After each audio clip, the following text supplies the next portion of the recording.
दोस्तों आज की इस वीडियो में मैं आपको कक्षा 12वीं हिंदी विषय का एमपी बोर्ड एग्जाम 2023 के पेपर का कंप्लीट सॉल्यूशन बताने वाला हूं। ओके, जैसा कि मैं आपको बता चुका हूं कि आपको अगर अच्छा स्कोर करना है बोर्ड एग्जाम में तो प्रीवियस ईयर पेपर के जो क्वेश्चन है उनके सॉल्यूशन आपको एकदम रटे होने चाहिए क्योंकि एज इट इज आ जाता है क्वेश्चन। ओके, जैसा कि मैं आपको बताऊं, ओके, एमपी बोर्ड एग्जाम 2022 के पेपर को आप देखिएगा और एमपी बोर्ड एग्जाम 2024 के पेपर को देखिएगा। तो एमपी बोर्ड एग्जाम 2022 में जो क्वेश्चन आए हैं, चाहे वो आपका निबंध हो, चाहे कवि परिचय लेखक परिचय हो, चाहे वो दोस्तों आपके दो नंबर वाले 2-3 क्वेश्चन हो, एज इट इज आपका एमपी बोर्ड एग्जाम 2024 में आया था। तो 2022 में जो क्वेश्चन आए हैं वो किस में आए हैं, 2024 में भी आए हैं और बहुत सारे क्वेश्चन रिपीट हुए हैं। तो इससे आपको तो एमपी बोर्ड एग्जाम 25 देना है, एमपी बोर्ड एग्जाम आपकी 25 है। तो क्या आपके दोस्तों ऐसा नहीं हो सकता है जब एमपी बोर्ड एग्जाम 22 में जो क्वेश्चन आए हैं वो 2024 में रिपीट हो गए हैं, तो एमपी बोर्ड एग्जाम 23 में जो पेपर आए हैं वो आपके 2025 में आ सकते हैं। ओके, कुछ भी क्वेश्चन भी आ जाते हैं, बहुत बड़ी बात है हमारे लिए। ओके, तो इसलिए दोस्तों हमें क्या है, प्रीवियस ईयर पेपर के सॉल्यूशन जरूर करना है। और दोस्तों बहुत सारे विद्यार्थियों ने सॉल्यूशन कर भी लिया होगा, क्योंकि मैं लगातार कहता हूं कि प्रीवियस ईयर पेपर का सॉल्यूशन आपको तैयार करके रखना है। लेकिन जो मैं आपको सॉल्यूशन बताऊंगा क्योंकि उसमें खास बात ये रहती है कि मैं आपको बेहतरीन तरीके से आपको समझा दूंगा एक क्वेश्चन, और इसके साथ ही जो मैं आपको सॉल्यूशन बताऊंगा वो मेरा सॉल्यूशन नहीं है, ना ही मैंने सॉल्यूशन किया, वो एमपी बोर्ड ने स्वयं सॉल्यूशन किया है। एमपी बोर्ड ने जो सॉल्यूशन किया है मैं उसको आपको बताने वाला हूं, उससे मैं पूरा आपको सॉल्यूशन दिखाऊंगा। ये एमपी बोर्ड का पूरा ऑफिशियल सॉल्यूशन है। तो हमें इससे पता चलेगा कि हम क्वेश्चन को तो मैं आपको समझा ही दूंगा, सॉल्यूशन समझा दूंगा, लैंग्वेज पता चलेगी किस प्रकार से आपको किस क्वेश्चन में लिखना है कि एमपी बोर्ड आपको तुरंत नंबर दे, एमपी बोर्ड में आपको तत्काल नंबर मिल जाए। क्योंकि आपके मन में भी आता है कैसे हम क्वेश्चन लिखे कि हमें क्या तुरंत वहां टीचर नंबर दे दे। जोर जोर से बोल के लोगों को स्कीमें बता दे। ओके, तो एमपी बोर्ड के ऑफिशियल सॉल्यूशन से मैं आपको बताऊंगा। और ये ऑफिशियल सॉल्यूशन कहां मिलता है, तो ये जो एमपी बोर्ड के जो टीचर होते हैं कॉपी चेक करने जाते हैं, ओके, जब कॉपी चेक करते हैं तो उन टीचर को क्या है, एमपी बोर्ड सॉल्यूशन तैयार करके देता है ताकि जो टीचर का भी हेल्प लेकर चेक कर सके। इसलिए तो आदर्श उत्तर तैयार करता है, उसके माध्यम से मैं आपको समझाऊंगा। चलिए देख लेते हैं। इससे पहले दोस्तों एमपी बोर्ड एग्जाम 2022 का मैंने कंप्लीट सॉल्यूशन आपको बता दिया है, तो जाकर देखिएगा। ओके, इसी डिस्क्रिप्शन में इसी वीडियो का लिंक दे दूंगा। साथ ही एमपी बोर्ड एग्जाम 2025 की तैयारी के लिए मैं लगातार तैयारी कराने के लिए आपको टॉपर सीरीज स्टार्ट कर दी है, तो टॉपर सीरीज को फॉलो करते जाइएगा। ओके, तो सबसे पहले आ जाते हैं हमारे सही विकल्प चुनना है। वीडियो को देखते ही देखते आपको तैयार करते जाना है, कोई दिक्कत नहीं होगी। हिंदी पद्य साहित्य को बांटा गया है, तो हिंदी पद्य साहित्य को दोस्तों 4 कालों में बांटा गया है। घुटनों में लेकर माँ बच्चे को क्या कहलाती है, तो क्या करती है तो कपड़े पहनाती है, तो कपड़े पहनाती है।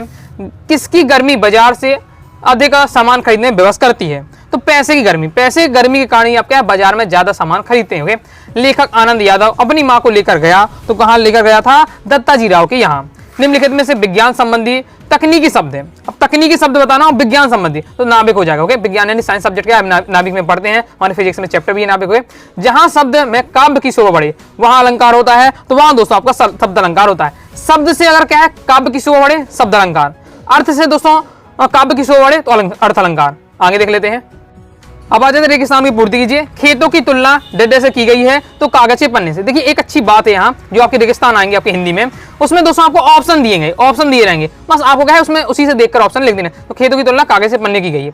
यशोधर बाबू ने दफ्तर से लौटते समय तो बिड़ला मंदिर, ओके, बिड़ला मंदिर जाने की रीति अपनाई। जिस वाक्य में एक उद्देश्य और एक विधेयक हो वो आपका कौन सा वाक्य कहलाता है, वो दोस्तों आपका सरल वाक्य कहलाता है। ओके, एक उद्देश्य और एक विधेयक, या फिर आपका कहें एक कर्ता हो उसमें और एक आपका कर्म हो रहा होगा।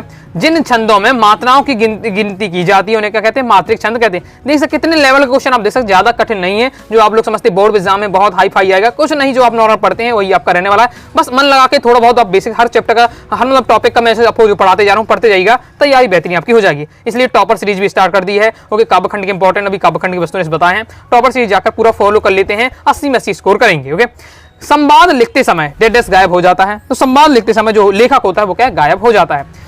लुट्टन के माता पिता उसे डेडेस में ही अनाथ बनाकर चले गए, तो 9 वर्ष की आयु में क्या है अनाथ बनाकर चले गए थे। नेक्स्ट है डेडेस रीति काल में बीरस के कवि हुए, तो इसका राइट आंसर भूषण है, वो रीति काल में बीरस के कवि हुए।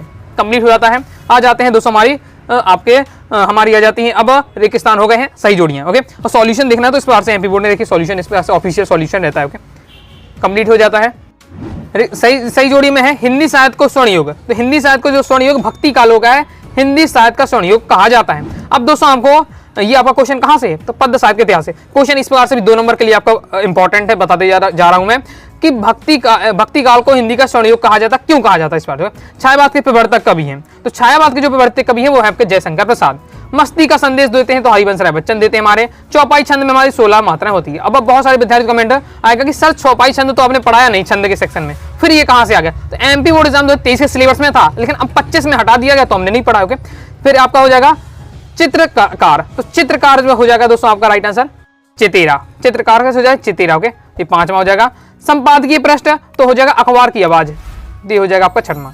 कंप्लीट हो जाता है। एक शब्द एक वाक्य में उत्तर देख लेते हैं। सोटा छंद मात्राओं की दृष्टि से किस छंद का उल्टा होता है, तो दोहा छंद का उल्टा होता है। जो सोटा छंद है वो दोहा का उल्टा होता है।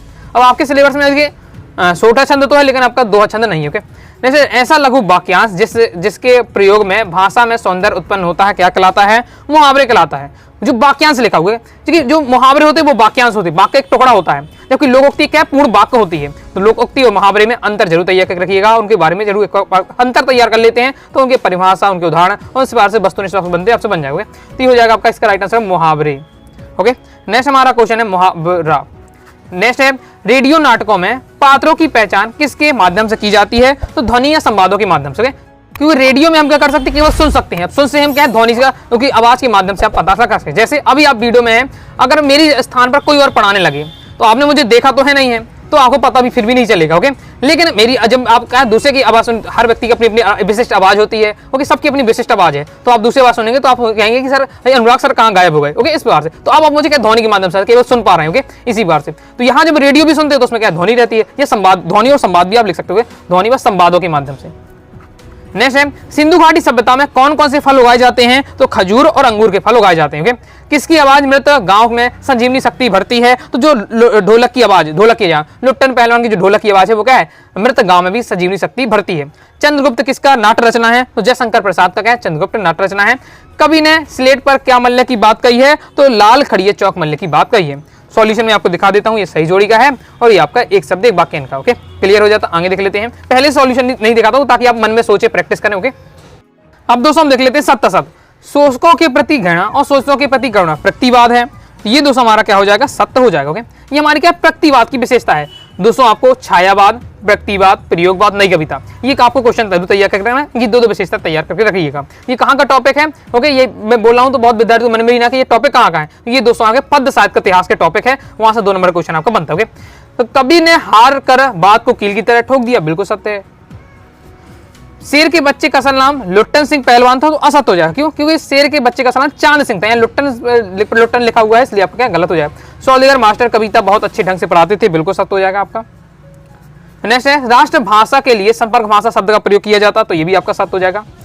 फिर शब्द शक्ति 5 प्रकार की होती है, सत्य हो जाएगा। शब्द शक्ति चाहे शब्द शक्ति पूछे चाहे शब्द गुण पूछे 3 प्रकार के होते हैं, 5 प्रकार से सकते हुए। ये सब आपको काम करना चाहिए, पूरा आपको तैयार करना चाहिए। मैं हमेशा कहते हैं प्रीवियस पेपर सॉल्व करते जाइएगा। बहुत सारे विद्यार्थी नहीं करते हैं और कहते हैं सर सॉल्यूशन ही सही से मिल रहा है, इसलिए दोस्तों इस समस्या को समझ के मैं आपको ला रहा हूँ। ओके, काफी ज्यादा मेहनत वीडियो लग जाती है, अदर सब्जेक्ट की फिजिक्स केमिस्ट्री और भी सब्जेक्ट कहेंगे, मैं आपको क्या प्रैक्टिस कराते जाऊंगा, जितना हो सके मैं आपको क्या सॉल्व कराते जाऊंगा। बस आप क्या सपोर्ट कर दीजिएगा, अपनी तरफ से वीडियो को लाइक कर दीजिएगा। आपको कोई मेहनत नहीं लगती है। ओके, वीडियो को लाइक कर देंगे, आपको कोई ज्यादा मेहनत लगी ना, कोई पैसा लगेगा। लेकिन मैंने आपको मैं यहाँ से कम से कम 40-50 प्रिंट आउट निकाला होगा तो उसका कुछ कॉस्ट होगा, वो भी है, और फिर मेरी मेहनत तो अलग ही है, तो इसलिए आप समझ सकते हैं मेहनत को, लाइक जरूर करिए। नेक्स्ट हमारा क्वेश्चन है, अब आ जाते हैं हमारे 2 नंबर वाले क्वेश्चन। चलिए अब 2 नंबर वाले क्वेश्चन समझते हैं।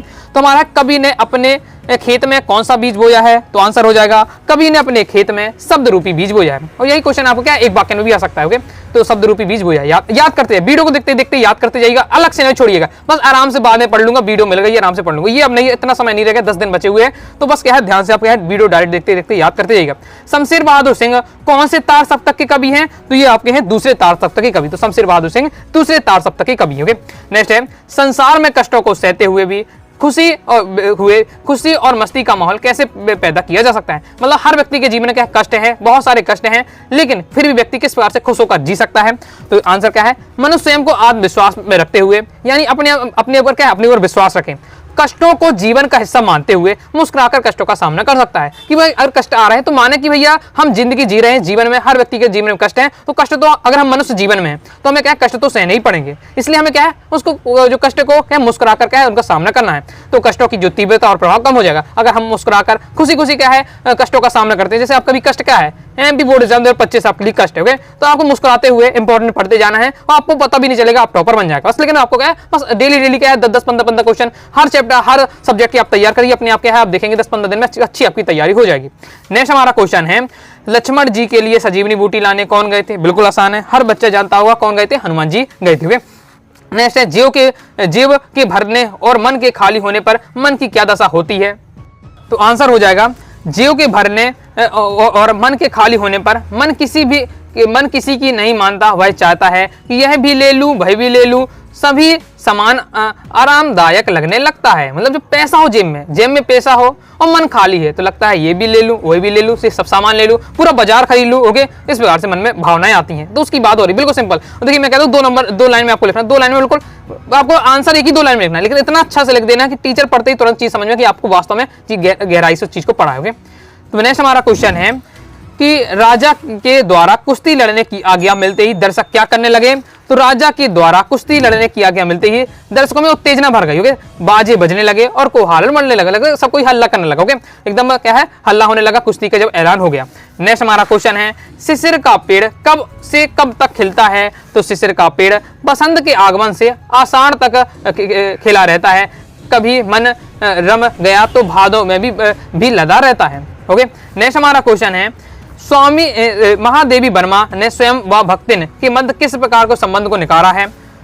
तो महादेवी वर्मा ने स्वयं और भक्तिन के बीच सेवक स्वामी के संबंध को नकारा है। इतना आंसर है कि महादेवी वर्मा ने स्वयं और जो भक्तिन के बीच जो सेवक स्वामी का संबंध है उस चीज को नकारा है, उन्होंने अपना जो संबंध सेवक स्वामी का नहीं माना है।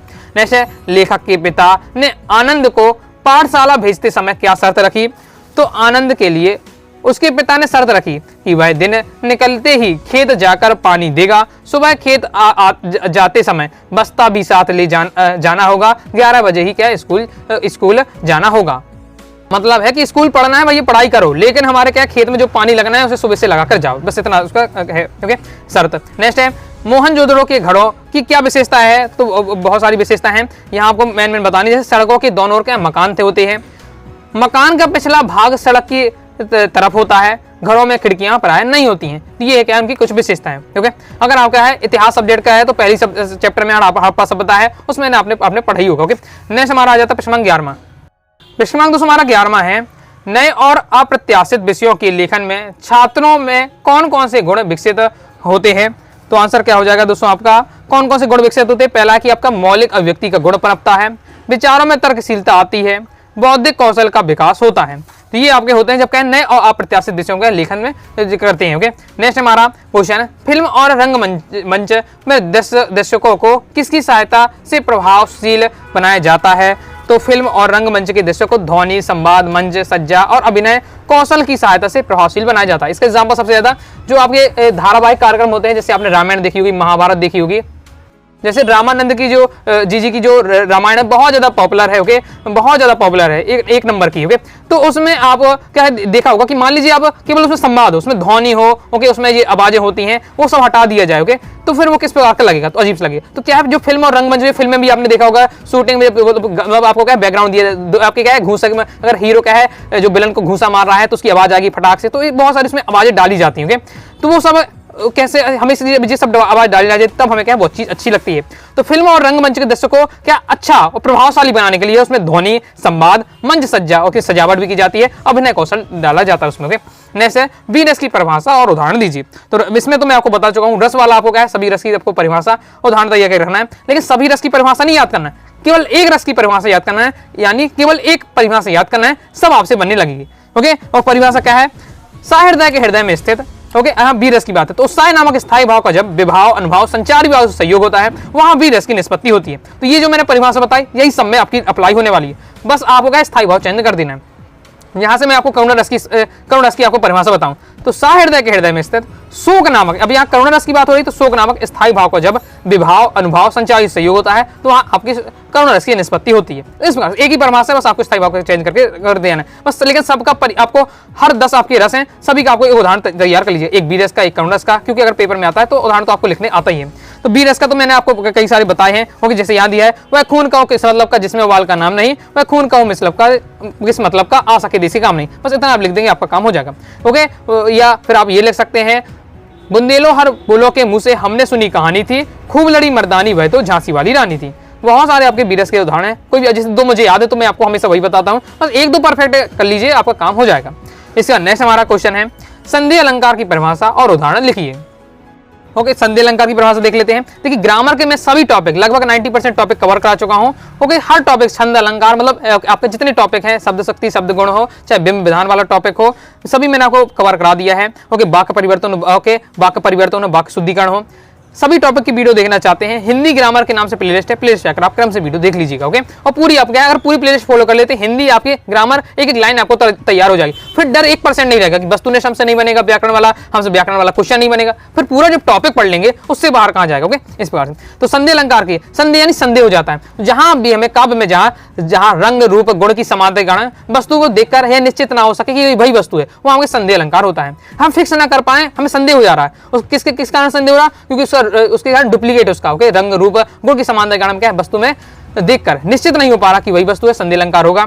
जैसे आपका, और ये लाइन याद रखिए, यह निश्चय अंततः बना रहता है, और यह जो निश्चय है ये क्या है, अंततः हमें बना रहता है। और यही सेम परिभाषा मैंने आपको बताई भी है। ओके, सारी बेचे नारी है कि नारी बेचे सारी है, सारी की ही नारी की नारी की सारी, यही उदाहरण मैंने भी आपको समझाया क्योंकि आसान है थोड़ा सा, बस थोड़ा सा आपको अजीब लगेगा, एक दो आप पढ़ेंगे परफेक्ट आप लिख कर देखिएगा। ओके, बहुत सारे स्टूडेंट पढ़ बस लेते हैं तो फिर वहाँ सारी नारी नारी सारी बस हो जाएगा, फिर पता नहीं चल पाएगा क्या हो रहा है। ओके, इसलिए बिल्कुल परफेक्ट आपको लिख के प्रैक्टिस कर लेना है, तो क्या है। ओके, नहीं तो सारी सारी आप लिख रहे हैं, नारी नारी पता नहीं चले कहाँ सारी कहाँ नारी, ओके क्लियर आपका नहीं हो पाएगा। ओके, लिख कर आप प्रैक्टिस करिए, उदाहरण को खास करके मैं तो कहूंगा परिभाषा उदाहरण जितने भी आप याद करें, लिखने में कितना टाइम लगेगा, एक दो लाइन लिखना है, एक मिनट भी नहीं लगेगा। ओके, और लिख लिया तो फिर लंबे समय तक याद रहेगा, आसानी से नहीं भूलेगा। फिर नेक्स्ट हमारा कवित्व छंद की परिभाषा उदाहरण लिखिए। फिर है लक्षणा शब्द शक्ति की परिभाषा उदाहरण लिखिए। कवित्व छंद बताना। ओके, तो कवित्व छंद हमारा क्या है, कवित्व एक वर्णित छंद है, इसमें 4 चरण होते हैं, प्रत्येक चरण में 33 वर्ण होते हैं, 16 और 15 वर्णों की यति होती है, और हर चरण का अंतिम वर्ग गुरु होता है। जितने क्वेश्चन अभी बताते जा रहा हूँ, वीडियो को देखते ही देखते तैयार करते जाइएगा, बाकी ग्रामर वाला पूरे तैयार कर लीजिएगा प्लेलिस्ट जाकर। ओके, तो आपका जिसमें उदाहरण तो देखिए हर का आपको याद करके रखना ही है, हो सकता है कुछ के कठिन हो, जैसे कवित्व का थोड़ा आपको कठिन लगेगा, सोटा का भी देखिए कठिन, जो मैंने बताया कठिन नहीं है थोड़ा सा। ओके, तो जो कठिन है तो लिख कर आपको प्रैक्टिस करना पड़ेगा, ऐसा आप कोई और दूसरा नहीं लिख सकते। ओके, एक विद्यार्थी पूछ रहा था व्हाट्सएप पे कि सर कुछ गाना दिया था फिल्मी गाना, ओके, और उसमें कह रहा था कि सर ये लिख सकते, तो ये अब सही नहीं रहेगा, हमें टॉपर बनना है, तो जो दिया हुआ है वही आपका फॉलो करें। हाँ, हो सकता है उसमें क्या है आपका अलंकार फिट हो रहा है, मैंने पढ़ा है अलंकार फिट हो रहा है, लेकिन फिर भी हमारे क्या है जो हमारे कवियों ने लिखा है उनकी आपको लिखना है। ओके, यहाँ फिर आपको क्या है बॉलीवुड वाला आपको सॉन्ग नहीं यूज करना है। ओके, तो यहाँ जैसे भेजे मन भावन के उद्धव के आवन की, सुधी ब्रज गाविनी में पावन जावे लगी, कहे रत्नाकर गुलाबी, ये आपके दिया हुआ तैयार होकर लेना है। ओके, और भी आपको जो आसान लगे अपने हिसाब से पढ़ सकते हैं। लक्षण शब्द सकते हैं, लक्षण यानी लक्षण देखे। ओके, लक्षण देखे, जैसे आपके आगे आपकी क्या है, जो लड़की है उनकी भी शादी होगी, मतलब लड़कों की शादी होगी। ओके, तो जब लड़कियों की शादी होगी तो उनकी लड़कियों वाले क्या कहेंगे कि हमारी जो लड़की है एकदम गऊ है, एकदम गऊ है, तो लड़के वाले कहेंगे हमारा क्या है, हमारा लड़का बैल थोड़ी ना है, इस प्रकार से।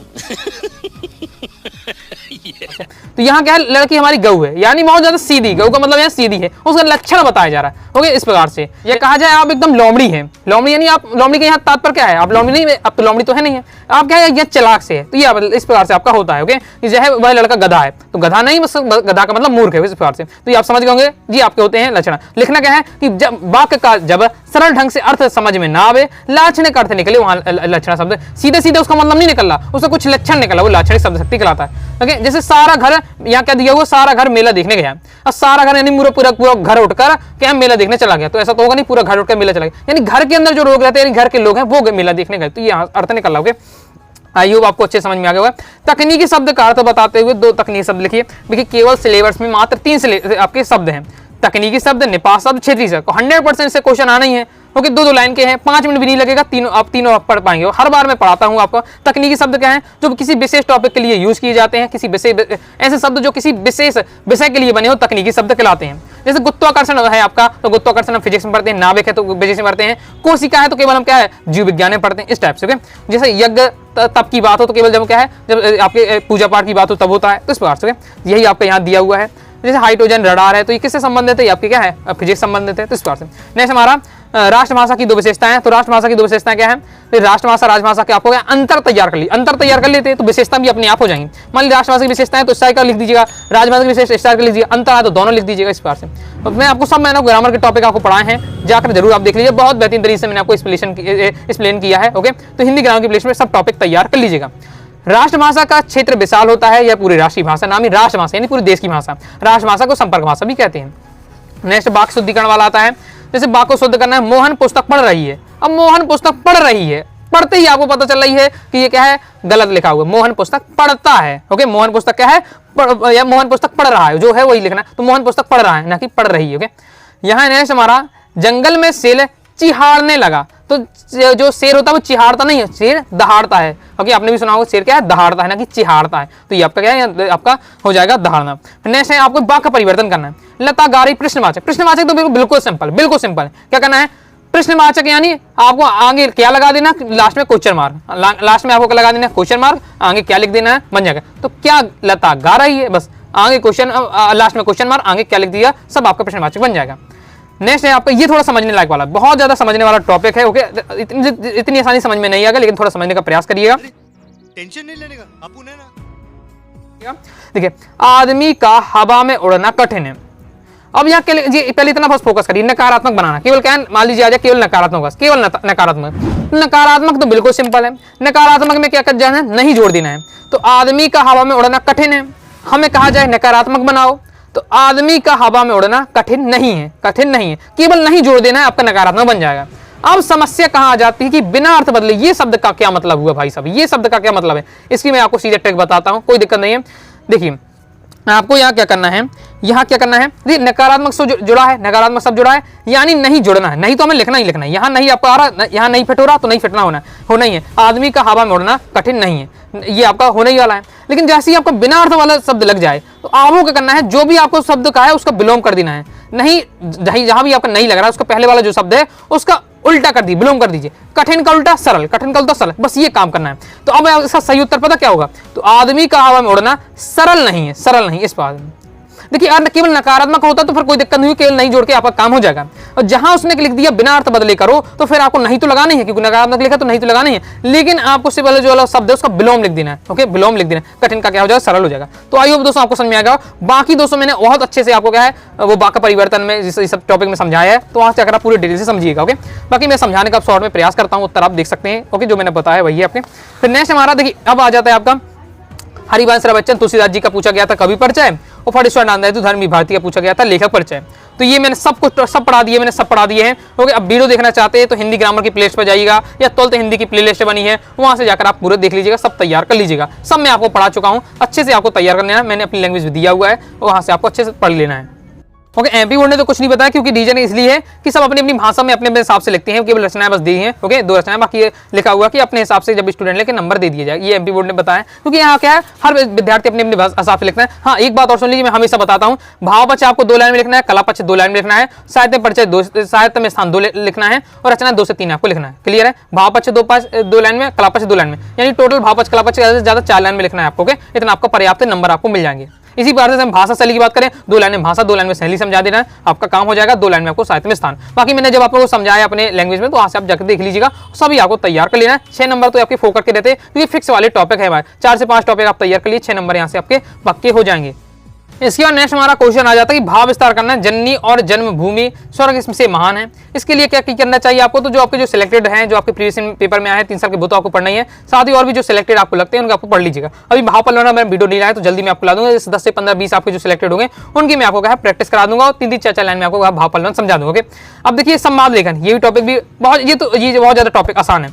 भाव पलवन के तुलना में ये आसान है। संवाद लेखन यानी गप लगाना, गप लगाना यानी गप्पे लगाना, जैसे आप दोस्तों से बात करते हैं वही आपको सेम यहाँ आपको लिख देना पड़ता है। ओके, ये भाव पलवन में तो बहुत ज्यादा दिमाग लगाना पड़ता है, पहले से आप चीजें पता हो तब लिख पाएंगे। यहाँ तो कुछ आपको पता हो फिर भी ये क्या है, क्रिकेट के खेल में विषय में आपको 2 मित्रों पर क्या है भी संवाद लिखना है। तो एक बन जाएगी राहुल हो गया, एक मित्र हो जाता है, दूसरा हो जाता है श्याम। ये दोनों क्या है, मित्र है, समझ लिया। राहुल कहता है भाई आज क्रिकेट खेलने चलोगे, श्याम कहता है हाँ चलेंगे, लेकिन अभी मुझे क्या है बोर्ड एग्जाम चल रही है, तो अभी क्या है 5 बजे तक पढ़ना है, शाम को 5 बजे खेलेंगे। हाँ तो भैया फिर क्या है, श्याम कहता है कि अपना बैट लाना, मैं बॉल लाऊंगा। तो इस प्रकार से जो लैंग्वेज लिखते हैं वही आपको लिखना है। ओके, राहुल ने कहा, फिर श्याम ने कहा, राहुल श्याम, इस प्रकार से उसने क्या क्या बोल रहा है जो मैंने आपको बताया, ऐसे ही बस आपको लिखना पड़ता है जो हम नॉर्मल बात करते हैं। तो बहुत ज्यादा आसान होता है। कितना लिखना है, तो अब 2 लोगों की बात हो रही है तो 4 सेंटेंस उसके, 4 सेंटेंस 8-10 सेंटेंस आप कम से कम बना लीजिए, 5-5 सेंटेंस उसके आपको बना देना है। ओके, इस प्रकार से तो बस आपका काम हो जाए। बाकी मैं एक बार आपको बता दूंगा डिटेल से, कमेंट बॉक्स में आप जरूर बताइएगा, संवाद लेखन लिख दीजिएगा, भाव पलवल लिख दीजिएगा, वीडियो आपको मिल जाएगी। ओके,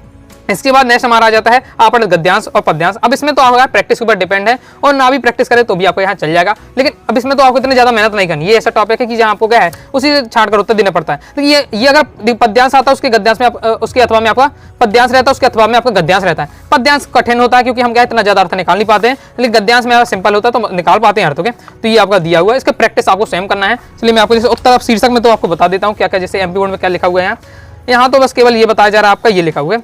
इसका पहले वाले का जो आपका पद्यांश है उसका जो आपका शीर्षक है स्वतंत्रता के दीपक, और दूसरे का है हास्य का जादू, ये उसका शीर्षक है। बाकी इसमें सार बताना है तो सार में आपको है उससे क्या समझ में आता है, उस सार को आपको 2 से 3 लाइन में आपको समझा देना है। सार पूछा जाए तो जितनी लाइन दी है इसका 2 से 3 लाइन में आपको बता देना है उसका क्या मतलब आपको उस चीज में समझ में आया।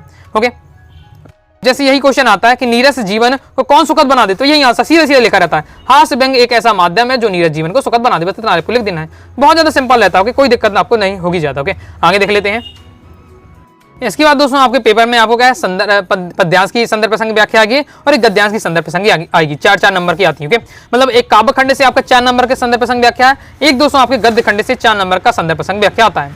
ओके, और संदर्भ देखिए यहाँ लिखा क्या है, संदर्भ प्रसंग व्याख्या, साथ साथ आपको विशेष भी लिखना है, लिखा नहीं रहता लेकिन आपको लिखना है क्योंकि उसका भी नंबर रहता है। पिछली अभी मैंने आपको सॉल्व कराया है एमपी बोर्ड एग्जाम 22 का पेपर सॉल्यूशन कराया है। ओके, उसे अच्छे से आप उसे भी देख लीजिएगा तो वो भी आपका तैयार हो जाएगा। आपको 24 का और रह जाता है उसे कहेंगे। ओके, तो वो आपको लिख दे, हर वीडियो आपको जो भी बात कहनी हो कमेंट बॉक्स में जरूर लिख दीजिएगा। मेरे पास जब बार बार आप कमेंट आएंगे तो मुझे मन में आता रहता है तो मैं आपको वीडियो बना देता हूँ। ओके, तो इस संदर्भ प्रसंग व्याख्या एक बार फिर बता देता हूँ। संदर्भ में क्या लिखना है कि प्रस्तुत पद्यांश हमारी पाठ पुस्तक आरोह से इस चैप्टर से लिखा। अब जैसे ये सबसे तेज बौछार गई भादो गया, तो ये हमारे किस चैप्टर से लिखा, पतंग वाले चैप्टर से लिए गए। तो कि पतंग वाले चैप्टर से लिया तो आपको लिखा है प्रस्तुत पद्यांश हमारी, पद्यांश है तो प्रस्तुत पद्यांश हमारी पाठ पुस्तक आरोह में पतंग अध्याय से लिया गया है, जिसके रचयिता या जिसके कवि कौन है, आलोक धनवा। तो आपको क्या करना है, जितने भी आपके चैप्टर हैं उनसे सभी कभी याद करके रुकिएगा। इससे आपका वस्तुनिष्ठ में 1-2 क्वेश्चन बनता है और संदर्भ प्रसंग लिखने में आपको क्या आसानी होगी। प्रसंग में आपको 1 से 2 लाइन में इसका पूरा सारांश लिखना है। इसके मतलब किस टॉपिक की बात हो रही है, किस टॉपिक की बात हो रही है। ओके, यहाँ क्या शरद ऋतु आने की बात हो रही है तो बस बता देना है प्रस्तुत पद्यांश में क्या है, शरद ऋतु के आगमन की क्या बात की जा रही है। ओके, इस बार व्याख्या में आपको 3 से 4 लाइन में उसको पूरी व्याख्या कर देना। विशेष में क्या लिखना पड़ता है, एक विशेष टॉपिक है। ओके, यहाँ विशेष नहीं, आप क्या काव्य सौंदर्य शब्द यूज करेंगे। विशेष काव्य जब आपका काव्य खंड वाले की बात हो यानी पद्यांश की बात हो तो आप काव्य सौंदर्य आपको लिखना है। ओके, तो काव्य सौंदर्य यानी इसमें किस भाषा का प्रयोग किया गया है, इसमें देखिए बिंबों का बहुत ज्यादा प्रयोग है तो बिंबों का प्रयोग किया गया है तो वो आपको इस बार से लिखना पड़ता है। ओके, इसी बार से आपको दिया। अब देख लेते हैं हम गद्यांश की बात करें तो ये आपका जैसे है तो अब ये कहाँ से लिया गया, दंगल वाला है। तो जैसे दंगल वाला आपने सुना तो समझ गए पहलवान की ढोलक वाले से लिया गया है। ओके, तो आपको बताने प्रस्तुत गद्यांश हमारी पाठ पुस्तक आरोह में पहलवान की ढोलक अध्याय से लिया गया है, जिसके लेखक कौन है, फणेश्वरनाथ नैनू जी हैं। ओके, इस बार से तो ये आपको इस बार से बताना। ये पैसा पार वाला है तो आपका कहाँ से लिया गया, बाजार दर्शन से लिया गया है, जयनंद कुमार इसके लेखक है। तो ये पहले तो सबसे पहले संदर्भ थोड़ा कठिन मतलब आपको याद होना चाहिए, पहले से फिक्स होना चाहिए इस चैप्टर का है और यहाँ से इसके राइटर ही है। बाकी संदर्भ प्रसंग व्याख्या आपको उसी से बनानी पड़ती है। एक बार आपको सभी के जो सिलेक्टेड होते हैं मैं आपको स्वयं आपको प्रैक्टिस कराऊंगा, मैं सिलेक्टेड लाऊंगा। ओके, तो 10-15 में आपको काव्यांश और आपके गद्यांश है इंपॉर्टेंट उसकी मैं प्रैक्टिस करा दूंगा। ओके, टीचरों के समझने के लिए यहाँ क्या बताया जाता है, देखिए मेन टॉपिक कौन सा होता है कि कौन चैप्टर से लिया गया है और उसके राइटर कौन है, तो बस टीचर को वही बताया जाता है और प्रसंग भी बता दिए। जैसे लुट्टन पहलवान की कुश्ती के प्रति दिलचस्पी और जोश की वर्णन किया गया है, ये प्रसंग है। बाकी व्याख्या क्या अब स्टूडेंट अपने हिसाब से करते हैं, आपके अपने अलग अलग होती है, इसलिए वो चीज़ बतानी है। जो सिलेक्टेड है टीचर को क्या है बस हिंट देने के लिए इसका प्रयोग किया जाता है। ओके, तो आपका हो जाता है। और जैसे हमारे बाजार में पैसे की पावर का शक्ति का वर्णन किया गया है आपके इस वाले आपके गद्यांश में। ओके, आगे नेक्स्ट हमारा आ जाता है आपका पत्र लेखन रहने वाला है। ध्वनि विस्तारक के यंत्रों पर प्रतिबंध लगाने के लिए तो जिलाधीश यानी कलेक्टर को आपको एक पत्र लिखना है, अथवा में क्वेश्चन है परीक्षा की तैयारी के लिए की जानकारी देते हुए आपको पिता को पत्र लिखना है। देखिए यहाँ सॉल्यूशन की बात करें तो एमपी बोर्ड ने केवल क्या फॉर्मेट बताया, टीचर को देखिए फॉर्मेट समझना है। बाकी तो टीचर जो चेक करते हैं बहुत नॉलेज वाले टीचर रहते हैं। ओके, इस बार से फॉर्मेट दिया है, ये बस फॉर्मेट बस दिया हुआ है। यहाँ देखिए प्राथरी यहाँ लिखा हुआ, लेकिन आपको यहाँ नहीं लिखना, आपको यहाँ लिखना है। रीजन है कि अब ये जहाँ से भी लिया जाता है गाइड कहीं ना कहीं कॉपी तो किया जाता होगा, लेकिन प्राथरी देखिए मैंने भी देखिए अपना टॉपर था, मैंने भी यही लिखा था, और भी मैंने आपको MP board exam topper MP board exam की जो टॉपर है उनकी कॉपी दिखाई थी, तो उनको उनकी भी है आप प्रार्थी लिखा हुआ, तो इसी साइड आपको सीधे क्रम में लिखना, सीधे क्रम में लिखना, दिनांक भी यही विषय भी है और क्रम में आपको लिखते जाना। ओके, सेम आपका इस बार से यही भी आपको रहने वाला है। ओके, अब मैं आपको यहाँ देखिए एमपी बोर्ड ने बताया, लेकिन मैं आपको अभी समझा देता हूँ कि कैसे आपको लिखना है। ये भी याद कर लीजिए तुरंत ही, जो दोनों आपके इंपॉर्टेंट है।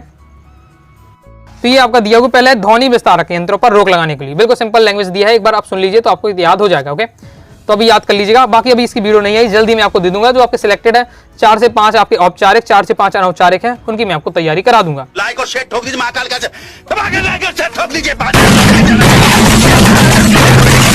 पूरा साल मेहनत करता हूँ आपके लिए बेटा, ऐसा नहीं चलेगा, ऐसा नहीं चलेगा। तो यहाँ हम देख सकते हैं सबसे इस तरीके से आपको लिखना है, प्रति जिलाधीश महोदय ग्वालियर। अब नाम तो दिया देता है, अपने अपने जिले का आप नाम लिख सकते हो। फिर इसके बाद विषय, परीक्षा काल में ध्वनि विस्तारक यंत्र पर रोक लगाने हेतु प्रार्थना पत्र। सिंपल है महोदय, तो सविनय निवेदन है कि माध्यमिक शिक्षा मंडल की बोर्ड परीक्षाओं का समय नजदीक है, हम सभी परीक्षा की तैयारी कर रहे हैं। ऐसी स्थिति में तेज आवाज बजने वाले लाउड स्पीकर हमारी पढ़ाई में व्यवधान उत्पन्न कर रहे हैं। ये लाउड स्पीकर सार्वजनिक स्थानों में बड़ी मात्रा में कणभेदी आवाज से मानसिक संतुलन को हमारे अशांत कर रहे हैं। अतः छात्रों के भविष्य को ध्यान में रखते हुए ध्वनि विस्तारक यंत्रों पर परीक्षा काल की अवधि तक पूर्णतः प्रतिबंध लगाने के का निर्देश एवं आदेश अविलंब देने का कष्ट करें। तो बिल्कुल सिंपल दिया हुआ है। ओके, तैयार अच्छे से आप कर लेना। धन्यवाद। फिर प्रार्थीगण लिखना है। अब देखिए एक व्यक्ति तो कोई दे नहीं रहा, तो पूरे स्कूल क्या है कलेक्टर पद देख रहे हो, शासकीय उच्चतर माध्यमिक इस बार। अब जो आप यहाँ जिला लिख रहे हैं, मान लीजिए आपने यहाँ खंडवा लिखा, तो यहाँ भी आपको लिखना है खंडवा। आपने ग्वालियर लिखा तो ग्वालियर, इस प्रकार से जो भी आपको लिखे सेम। ओके, यहाँ आप कुछ अपने बना के तो आप लिख रहे हैं किसी जिला को, यहाँ दूसरा लिख दिए तो ये नहीं करना है। ओके, लास्ट में आपका दिनांक रहने वाला है, तो ये आपका फॉर्मेट रहने वाला है और इसी तरीके से आपको लिखना, बिल्कुल सिंपल लैंग्वेज दिया है और जितना मैंने आपको दिया है कंटेंट आपको लिखना है। इसके बाद हमारा क्या है, अपने पिताजी को क्या है आपको परीक्षा की तैयारी के लिए जानकारी देना है। तो पहले किसमें क्या फॉर्मेट रहने वाला है, तो ये उसमें आपका अनौपचारिक पत्र है, तो इसमें फॉर्मेट रहता है कि आपको सबसे पहले पता लिख देना इस प्रकार से, फिर दिनांक लिखना है, दिनांक इसमें ऊपर आती है। औपचारिक पत्र में दोस्तों आपके दिनांक नीचे रहती है, अनौपचारिक पत्र में ऊपर रहती है। फिर परम पूज्य पिताजी, सादा चरण स्पर्श, मैं यहाँ कुशल हूँ और एवं स्वस्थ एवं कुशल हूँ, आशा करता हूँ कि आप भी लोग भी क्या है साकुशल होंगे।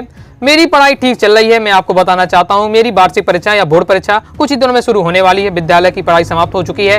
कक्षा में प्रथम स्थान करने के लिए, या आप लिख सकते हैं मेरिट में टॉप करने के लिए, मेरिट में स्थान बनाने के लिए मैं बहुत मेहनत कर रहा हूँ और आपको विश्वास दिलाता हूँ कि प्रथम श्रेणी में पास होकर या उत्तीर्ण होकर विद्यालय का नाम रोशन करूंगा। इस प्रकार से आपका दिया है। ओके, माता जी और दादा दादी को चरण स्पर्श, आपका पुत्र इस पर। तो क्लियर है, बिल्कुल सिंपल लैंग्वेज दिया है, आपको इस प्रकार से लिखना है। यहाँ मैंने दोस्तों क्या है आपको पत्र लेखन भी देखो, दोनों जो आपके सिलेक्टेड थे आप प्रैक्टिस करा दी, बाकी अलग से और वीडियो आएगी उसमें और आपको जो और संभावना है उनकी आने की, उन्हें तैयार करा दूंगा। निबंध लेखन 4 नंबर का रहने वाला है, तैयार कर लीजिए। विद्यार्थी जीवन में अनुशासन आपको तैयार करके रखना है, पर्यावरण प्रदूषण का आपको तैयार करके रखना ही है। ओके, ये दोनों में तो आपको पहले ही पढ़ा भी चुका हूँ, हिंदी ग्राम की प्लेलिस्ट पे जाइएगा, दोनों को मैंने अपनी लैंग्वेज समझाया, तो वहां से आप वीडियो देख लीजिएगा। एमपी बोर्ड ने तो बस यहाँ के आपका रूपरेखा बताई है और लिख दिया गया है कि टीचरों को कि इन रूपरेखा के आधार पर अगर क्या स्टूडेंट लिख रहा है तो उसे नंबर दे दिए जाने चाहिए इस प्रकार से। तो आपका क्या है रूपरेखा के अनुसार आपको लिखना है। 4 नंबर के तो कम से कम 5 से 6 पॉइंट आपको क्या है पॉइंट बनाकर आपको फिर उसके बारे में 3-3 उसके अंदर 2 से 3 लाइन आपको लिखना है। जब भी निबंध लिखें तो कोटेशन आपको 2 से 3 जरूर आपको तैयार करना है। तो जब 4-5 आप निबंध सेलेक्टेड तैयार कर लीजिए, मैं आपको बता दूंगा और उस सभी की आपको कोटेशन याद करना है, सभी की रूपरेखा याद करके रखिएगा। और एक बार पढ़ लेते हैं फिर अपने हिसाब से भी आप लिख सकते हैं। इस बार से दोस्तों मैंने कंप्लीट आपकी तैयारी करा दी है। ओके, एमपी बोर्ड एग्जाम 2023 के आपके पेपर की। ओके, तो पूरा अच्छे से आपको तैयार कर लेना, काफी चीजें आपको अच्छे से क्लियर हो गई होंगी।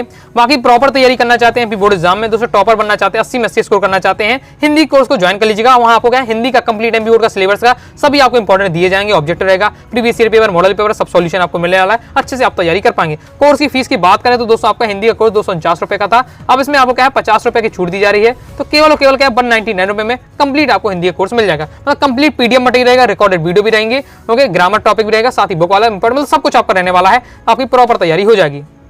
दोस्तों कोर्स को दोस्तों आपको ज्वाइन करने के लिए 90 39 53 44 79 इस दिए गए व्हाट्सएप नंबर मैसेज करके आप क्या है कोर्स के बारे में जानकारी ले सकते हैं, कोर्स को ज्वाइन कर सकते हैं। दोस्तों वीडियो पसंद आए लाइक करिए, सब्सक्राइब जरूर कर दीजिएगा, साथ ही दोस्तों टेलीग्राम चैनल व्हाट्सएप चैनल को ज्वाइन कर लीजिएगा। और दोस्तों डाउट आता है कमेंट से आप जरूर पूछिएगा। मिलते हैं दोस्तों नेक्स्ट वीडियो में, तब तक के लिए बाय बाय।